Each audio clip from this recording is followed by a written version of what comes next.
बोध गया स्थित महाबोधि महाविहार है, उसके अंदर जिस तरह बौद्धों की बजाय उसके संचालन करने पर पूर्ण कब्जा ब्राह्मणों का है, ये किसी भी दृष्टि से उचित नहीं है। अगर इसके इतिहास में जाएं तो पता चलेगा कि आज़ादी से पहले से लंबे समय तक महाबोधि टेम्पल को पूर्णतया बौद्धों को सौंपा जाए, इसका आंदोलन चल रहा था। जिसके बाद एक कमेटी का गठन किया गया जिसमें राजेंद्र प्रसाद, राहुल सांकृत्यायन वगैरह को रखा गया। उन्होंने विजिट किया, अपनी रिकमेंडेशंस दी। उस रिकमेंडेशंस के खिलाफ राहुल सांकृत्यायन थे, लेकिन उसके ऊपर 1949 के अंदर बुद्धिस्ट टेम्पल मैनेजमेंट कमेटी का एक एक्ट बना और उस एक्ट में कुछ ऐसे प्रोविज़न किए गए जिसमें एक बात तो ये थी कि उसके अंदर मेजॉरिटी में हिंदू होने चाहिए। दूसरा ये था कि उसका चेयरमैन डीएम होना चाहिए और डीएम भी ब्राह्मण। और तीसरा ये था कि जो महंत उस मंदिर के अंदर होगा उनके ही आने वाले बच्चे उसमें महंत बनते चले जाएंगे। और एक और बात उस एक्ट में कही गई थी कि महाबोधि टेम्पल मैनेजमेंट कमेटी का कार्य बेसिकली जो भी हिंदू या बौद्ध यात्री वहाँ आए उनके लिए व्यवस्था करना, या जो लोग पिंडदान करने के लिए आएंगे उनके पिंडदान की पूरी व्यवस्था करना। तो ये पूरा बीपी एक्ट पूरा घालमेल है। ये घालमेल क्यों है? क्योंकि उस वक्त डॉक्टर बाबा साहेब अम्बेडकर जी या देश के अंदर उत्तर भारत में बौद्ध लोग नहीं थे, केवल नॉर्थ ईस्ट में या हिमाचल और ऊपर तो कुछ लोग तिब्बती वगैरह कुछ लोग बौद्ध थे, और उनका इंटरफेरेंस उस वक्त की सरकार में नहीं था। तो जो उस वक्त की कांग्रेस और उस वक्त का जो आंदोलनकारी थे, स्वतंत्रता का जो आंदोलन चल रहा था, उस वक्त जो पार्टी थी उस वक्त कांग्रेस और आंदोलन को कर रही थी, और उस आंदोलन से जो सरकार मिलीजुली सरकार बनी, उस सरकार में जनसंघ के लोग भी थे, हिंदू महासभा के लोग भी थे, कांग्रेस के लोग भी थे, और मेजॉरिटी लोग उसमें ब्राह्मणों की मेजॉरिटी थी। और उन्होंने जो एक्ट बनाया वो एक्ट ही अपनी सुविधा के हिसाब से बना लिया। पूरा का पूरा एक्ट बौद्धों के खिलाफ है, क्योंकि बुद्धिस्ट लोगों का रिप्रेजेंटेशन उसके अंदर था ही नहीं जो कमेटी उस एक्ट को बना रही थी। और उस संसद के अंदर भी उस वक्त बुद्धिस्ट लोगों का रिप्रेजेंटेशन नहीं था, और एक तरफा बुद्धिस्ट टेम्पल मैनेजमेंट कमेटी बना दी गई। और उसमें यह भी प्रोविज़न कर दिया गया कि भले ही ये बुद्धिस्ट टेम्पल हो, लेकिन इसके अंदर मेजॉरिटी हिंदुओं की होगी। अगर कोई डिस्प्यूट अराइज होता है, अल्टीमेटली लास्ट अंतिम फैसला बिहार के मुख्यमंत्री का होगा। इसके बाद भंते सुरई ससई जी के नेतृत्व में अब से 25-30 साल पहले महाबोधि टेम्पल की मुक्ति का आंदोलन चला। उस आंदोलन के बाद केवल इतना बदलाव हुआ कि जो उसमें एक व्यवस्था थी कि डीएम हिंदू ब्राह्मण होना चाहिए, ब्राह्मण की बजाय उसमें हिंदू कर दिया कि कोई भी हिंदू जो डीएम होगा वो उसका चेयरमैन होगा। तो 4 सदस्य बौद्ध और 4 सदस्य ब्राह्मण पंडे और डीएम उसका चेयरमैन। इस व्यवस्था में भी फिर देखिए कि जो महंत है वो भी ब्राह्मण, और जो 40 के करीब कर्मचारी हैं उसमें, उसके मैनेजमेंट को जो देखने वाले 40 के करीब कर्मचारी, उसमें भी मेजॉरिटी में ब्राह्मण। मैं पूछना चाहता हूं, किसी दूसरे धर्म के धार्मिक स्थल पर क्या मैनेजमेंट कमेटी में किसी अन्य धर्म के व्यक्ति को मैनेजमेंट कमेटी में कहीं पूरे दुनिया के अंदर कहीं रखा जाता है? अगर हम देखें, चाहे कोई चर्च हो तो चर्च के अंदर मैनेजमेंट कमेटी में केवल क्रिश्चियंस लोग होते हैं, ईसाई लोग होते हैं, कोई दूसरे धर्म का नहीं होता। इसी तरह मस्जिद के अंदर मैनेजमेंट कमेटी में केवल मुस्लिम लोग होते हैं, कोई दूसरे धर्म का नहीं होता। इसी तरह गुरुद्वारों के अंदर मैनेजमेंट कमेटी में केवल सिख होते हैं, कोई दूसरे धर्म का नहीं होता। इसी तरह हिंदू के मंदिरों में केवल हिंदू लोग मैनेजमेंट कमेटी में होते हैं, कोई दूसरा नहीं होता। अभी जो आपने देखा होगा साकेत नगरी जिसको आज अयोध्या कहते हैं, वहाँ जो खुदाई हुई थी सारे अवशेष बुद्ध के निकले थे। लेकिन जब वहाँ बाबरी मस्जिद को तोड़कर राम मंदिर का निर्माण हुआ, वहाँ भी जो मैनेजमेंट कमेटी बनी उसमें भी किसी अन्य धर्म का व्यक्ति नहीं है। इसका मतलब ये तो स्पष्ट है कि महाबोधि टेम्पल को छोड़कर देश के अंदर जितने भी धर्मों के धार्मिक स्थल हैं, वहाँ उनके संचालन में उस धर्म से अलग किसी दूसरे धर्म के लोग मैनेजमेंट कमेटी में नहीं है। अगर पूरे देश में किसी दूसरे धर्म के धार्मिक स्थल में किसी अन्य धर्म का व्यक्ति मैनेजमेंट कमेटी में नहीं है, तो केवल महाबोधि टेम्पल में क्यों, और उसमें भी बहुमत में केवल ब्राह्मण लोग क्यों? और उस महाबोधि टेम्पल में जिस विचारधारा के खिलाफ बुद्ध ने, जिस अंधविश्वास पाखंडवाद के खिलाफ पूरा का पूरा मार्गदर्शन किया है, तथागत बुद्ध की अगर फिलोसफी को पढ़ें, उनके सिद्धांतों को पढ़ें, तो उसमें कहीं भी आत्मा परमात्मा या पिंडदान करने के लिए, चमत्कार के लिए कोई स्थान नहीं, अंधविश्वास पाखंडवाद के लिए कोई स्थान नहीं है। लेकिन तथागत बुद्ध को जब ज्ञान की प्राप्ति हुई, वहाँ सम्राट अशोक जी ने महाबोधि टेम्पल का निर्माण किया था। उस महाबोधि टेम्पल में, जिसमें पूरे दुनिया की बौद्धों की आस्था का जो केंद्र है, उसके अंदर वहाँ आधे सदस्य ब्राह्मण पंडे क्यों? उसके अंदर 40 के करीब जो कर्मचारी हैं, उसमें मेजॉरिटी में ब्राह्मण क्यों? उसके अंदर पिंडदान की गतिविधि क्यों? उस एक्ट के अंदर विशेष व्यवस्था क्यों की गई कि अगर कोई यात्री हिंदू या बौद्ध आते तो उनकी व्यवस्था करना मैनेजमेंट कमेटी का काम है, और पिंडदान करवाने जो लोग आते तो उनकी भी व्यवस्था, पिंडदान की व्यवस्था करवाने का काम भी मैनेजमेंट कमेटी करेगी। यानी कि पूरा का पूरा बुद्धिस्ट विचारधारा के खिलाफ काम महाबोधि टेम्पल के अंदर हो रहा है। क्या देश की सरकार को या राज्य सरकार को ये दिख नहीं रहा है? मैं पूछना चाहता हूँ, अगर राम मंदिर के अंदर जाके, क्या उसके प्रांगण में कहीं दूर से दूर तक, मंदिर के अंदर तो छोड़िए, उसके प्रांगण में भी क्या किसी मुस्लिम को वहाँ पर क्या प्रेयर करने की इजाज़त मिल सकती है? उसको नमाज पढ़ने की इजाज़त मिल सकती है क्या? क्या क्रिश्चियन को, किसी को इसी तरह के किसी हिंदू मंदिर के अंदर पूजा अर्चना करने का अपना, उसको क्या मौका मिल सकता है? क्या किसी चर्च के अंदर या किसी मस्जिद के अंदर पूजा करने का किसी दूसरे धर्म के लोगों को मौका मिल सकता है? कहीं भी नहीं मिल सकता। तो महाबोधि टेम्पल में ऐसा क्यों? यानी जिस विचारधारा के खिलाफ जीवन का एक मार्ग, दुखों से मुक्ति का मार्ग तथागत बुद्ध ने दिया, मोक्ष प्राप्त करने का जो रास्ता तथागत बुद्ध ने बताया, उसके पूरे खिलाफ जाकर एक व्यवस्था महाबोधि टेम्पल में बना दी गई उस वक्त की सरकार के द्वारा। लेकिन समय समय पर भारत के संविधान में भी अमेंडमेंट हुए। अभी आपने देखा होगा Indian evidence act, Indian penal code, criminal procedure code के अंदर भी अमेंडमेंट हुआ है। अगर बाकी कानूनों में समय के हिसाब से, ज़रूरत के हिसाब से अमेंडमेंट हो सकता है, या ऐसे अनेकों कानूनों को रद्द भी किया गया है इस सरकार के द्वारा।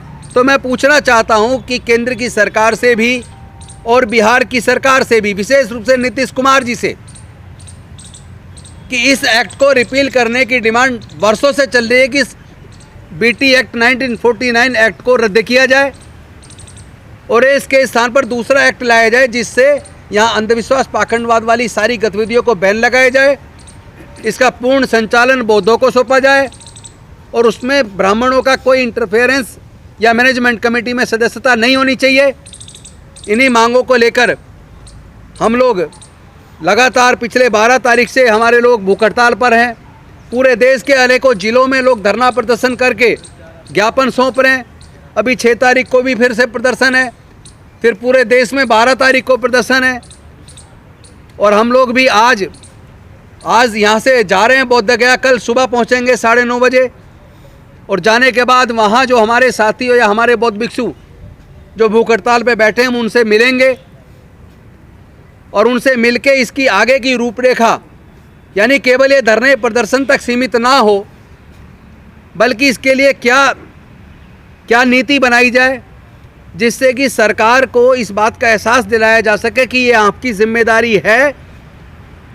आप तुरंत बीटी एक्ट को रिपील कीजिए और नए एक्ट बनाने का प्रॉमिस कीजिए, अन्यथा ये मुद्दा भारत का नहीं पूरे दुनिया का मुद्दा पहले से ही बन चुका है।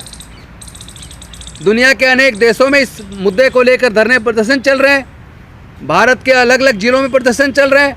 और एक और सच्चाई मैं आप सबके सामने रखना चाहता हूँ कि भारत के इतिहास को पढ़ने और खंगालने के बाद यह बात साबित हो जाती है कि देश के आदिवासी, देश के दलित, देश के पिछड़े और देश के कन्वर्टेड माइनॉरिटीज़ के लोग, चाहे वो सिख बने हों, चाहे वो ईसाई बने हों, चाहे वो मुस्लिम बने हों, उनका अगर इतिहास देखेंगे तो उनके भी पूर्वज, आदिवासियों के भी पूर्वज, दलितों के भी पूर्वज, पिछड़ों के भी पूर्वज और जो कन्वर्टेड रिलीजियस लोग हैं उनके भी पूर्वज, तमाम पूर्वज हमारे बौद्ध थे। और इतिहास ये भी बताता है कि पूरा भारत बौद्धमय था, लेके म्यांमार से ईरान, इराक तक। आपको याद होगा बामियान के अंदर उस वक्त तालिबान ने तोप के गोले लगाकर तथागत बुद्ध की उस प्रतिमा को तोड़ा गया था, खंडित किया था। इसी प्रकार आपको पता होगा नालंदा विश्वविद्यालय में बुद्धिस्ट साहित्य को जलाया गया था। और एक और मैं आपके सामने बात रखना चाहता हूँ, तिरुपति बालाजी मंदिर के अंदर भी जो प्रतिमा है, वो जो मंदिर है, वो तथागत बुद्ध का मंदिर है। और इसके साथ साथ जो उड़ीसा के अंदर जगन्नाथ जी का मंदिर है, वो मंदिर तथागत बुद्ध का मंदिर है। यहाँ तक कि वहाँ तो उसके बारे में स्वामी विवेकानंद जी ने जो लिटरेचर लिखा है, उसके अंदर खुद स्वामी विवेकानंद जी ने इस बात को स्वीकार किया है कि उड़ीसा के जगन्नाथपुरी मंदिर सहित अनेकों बौद्ध मंदिरों को कब्जा करके हिंदुओं ने उसको हिंदू मंदिर के रूप में कन्वर्ट किया है। अगर इन तमाम अब से 500 साल पहले तक हिंदू लोग कभी भी कोई मंदिर नहीं बनाते थे, कोई मूर्ति नहीं बनाते थे। मूर्ति बनाकर और वहाँ पूजा अर्चना करने का जो काम था वो केवल बौद्धों में था भारत में। तो 500 साल पुराने भारत में जितने भी बौद्ध मिलेंगे, जितने भी मठ मिलेंगे, जितने भी शिलालेख मिलेंगे, तमाम अवशेष इस ओर इशारा करते हैं कि भारत में सब केवल बुद्ध का अवशेष है। ये देखिए, ये अभिमन्यु दास जी ने लिखी है किताब, जिसके अंदर जगन्नाथपुरी के मंदिर के बारे में खुद स्वामी विवेकानंद जी ने कहा है। ये वो किताब है, मैं उसका रेफरेंस दे रहा हूँ, जो जगन्नाथपुरी के मंदिर के अंदर भी वहाँ उसके मैनेजमेंट ने भी कहा रखी हुई है। वहाँ कोई भी इस किताब को निकाल के पढ़ सकता है, कोई भी स्वामी विवेकानंद जी के खुद के लिटरेचर को पढ़ सकता है, तो सबको पता चलेगा जगन्नाथपुरी का मंदिर, तिरुपति बालाजी मंदिर सहित अनेकों बौद्ध मंदिरों को कब्जा करके हिंदू मंदिर के रूप में कन्वर्ट किया। उसमें श्रृंगार लगाकर, टीका लगाकर, वस्त्र पहनाकर, आभूषण पहनाकर तथागत बुद्ध की प्रतिमा को एक तरीके से किसी देवी देवता के रूप में प्रस्तुत करने का काम किया है। ये दुनिया के बौद्धों के साथ धोखा है, ये भारत की संस्कृति के साथ धोखा है और इस धोखे को हम उजागर करेंगे। सरकार को चाहिए, बिहार सरकार तुरंत इस पे एक्शन ले। आदरणीय नीतीश जी तुरंत एक आश्वासन दें कि वो इस एक्ट को रिपील करेंगे और बुद्धिस्ट टेम्पल मैनेजमेंट कमेटी के लिए नया एक्ट बनाएंगे। और वो अगर ऐसा नहीं करते हैं तो मैं भारत के प्रधानमंत्री जी से भी निवेदन करना चाहता हूँ, भारत के सर्वोच्च न्यायालय से भी निवेदन करता हूँ, इससे पहले कि पूरे देश का बहुत बड़ा आंदोलन बन जाए और किसी भी प्रकार की शांति भंग होने की कोई ऐसी स्थिति पैदा हो जाए, उससे पहले हमारे देश के न्यायालय सुओ मोटो एक्शन ले, केंद्र सरकार एक्शन ले, बिहार सरकार तुरंत एक्शन में आ जाए और इसको एक बड़ा आंदोलन बनने से या शांति भंग होने से रोके। इस एक्ट को तुरंत रिपील करे, नए एक्ट की व्यवस्था का आश्वासन दे। अन्यथा ये समझ लें कि देश के तमाम दलित, आदिवासी, पिछड़े और कन्वर्टेड जो रिलीजियस माइनॉरिटीज़ हैं, वो सब लोग इस बात को धीरे धीरे जान रहे हैं कि उनके पूर्वज बौद्ध थे। इसका मतलब भारत में 90% से ज़्यादा लोग बौद्ध थे और वो सारे एकजुट होकर पूरे देश के अंदर इसको एक बहुत बड़ा आंदोलन बनाने वाले हैं। और मेरा जाने का भी एक प्रोविज़न है, ना केवल मैं खुद बल्कि हमारे CS भंडारी जी जो बुद्धिस्ट सोसाइटी ऑफ इंडिया के दिल्ली के अध्यक्ष हैं, इधर सूरज मंडल जी जो संविधान बचाओ संघर्ष समिति को देखते हैं, एडवोकेट बलराज मलिक जी जो सुप्रीम कोर्ट में मेरे साथी एडवोकेट हैं, भंते जी, सुमेधो जी, और साथ में हमारे मिशन जय भीम के राष्ट्रीय अध्यक्ष बीपी निगम जी, मौर्य जी, श्यामलाल जी, हम लोग पूरे देश के अंदर अलग अलग राज्यों में जाकर, चूँकि हमारे अनेकों साथी डॉक्टर विलास खैरात जी अभी महाराष्ट्र के अंदर हैं, इसी तरह अलग अलग राज्यों में हम लोग जा रहे हैं। उधर आकाश लामा जी बैठे लेके सबको नेतृत्व कर रहे हैं। तो पूरा एक सामूहिक नेतृत्व है जिसके अंदर महाबोधि महाविहार मुक्ति आंदोलन के लिए जो एक समिति बनी है, उसमें देश के तमाम सामाजिक संगठन, तमाम रिलीजियस संगठन, SC/ST OBC के संगठन, सब लोग एकजुट होकर इसको राष्ट्रीय आंदोलन बनाने के लिए लग गए। पूरे देश के अलग अलग राज्यों में हमारी टीम जा रही है और सब लोग मिल के इस आंदोलन को इतना बड़ा करने वाले हैं। मैं चाहता हूं कि केंद्र सरकार पहल करे, बिहार की सरकार नीतीश जी के नेतृत्व में पहल करके इस BT एक्ट को तुरंत रिपील करे और नए एक्ट बनाने का आश्वासन दे, अन्यथा ये भारत का अब तक का सबसे बड़ा आंदोलन होने वाला है। और फिर ये आंदोलन केवल महाबोधि टेम्पल की मुक्ति तक सीमित नहीं रहेगा। उसके बाद तो जितने भी तथागत बुद्ध से संबंधित मंदिर मठ हुए हैं पूरे देश के अंदर, जहाँ जहाँ उन्होंने कब्जा करके उसको दूसरे मंदिर के रूप में तब्दील किया है, फिर उस लड़ाई को, उनको भी मुक्त कराने की लड़ाई को लड़ा जाएगा। क्योंकि साकेत के अंदर, अयोध्या के अंदर जो खुदाई में निकले अवशेष सारे बुद्ध के निकले, मथुरा के अंदर जो अवशेष निकले सारे बुद्ध के निकले, देश के अंदर 2000 के आसपास गुफाएं हैं, उनमें से 99% गुफाओं के अंदर जो अवशेष हैं, मूर्तियां, वो तथागत बुद्ध की हैं।